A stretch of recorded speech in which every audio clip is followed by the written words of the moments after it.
Neral police Thane हद्दीतील शेलू येथे प्रेमसंबंध असलेल्या मैत्रिणीच्या अल्पवयीन असलेल्या 8 वर्षीय मुलीवर प्रियकरानेच लैंगिक अत्याचार केल्याची घटना घडली असून सदर लिंगपिसाट प्रियकराविरोधात नेरळ पोलीस ठाण्यात तक्रार देतात नेरळ पोलिसांनी लिंगपिसाट प्रियकराविरोधात पोक्सो कायद्याअंतर्गत गुन्हा दाखल करून सदर लिंगपिसाट प्रियकराला ताब्यात घेतले आहे।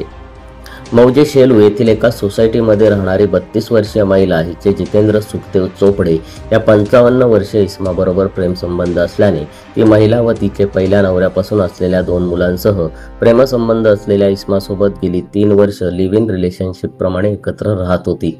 मात्र सदर इसम हा तिच्या 8 वर्षीय असलेल्या अल्पवयीन मुलीवर लैंगिक अत्याचार करीत होता।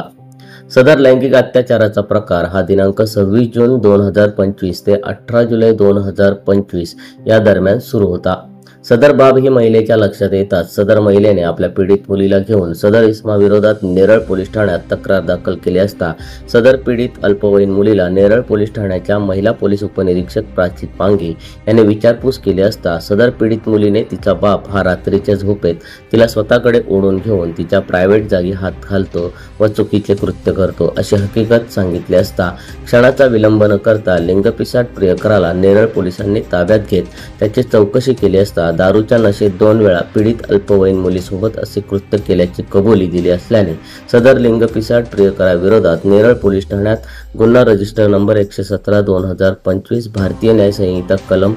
सह लैंगिक अपराधापासून बालकांचे संरक्षण अधिनियम 2012 चे कलम 4-6 प्रमाणे गुन्हा दाखल करण्यात आला असून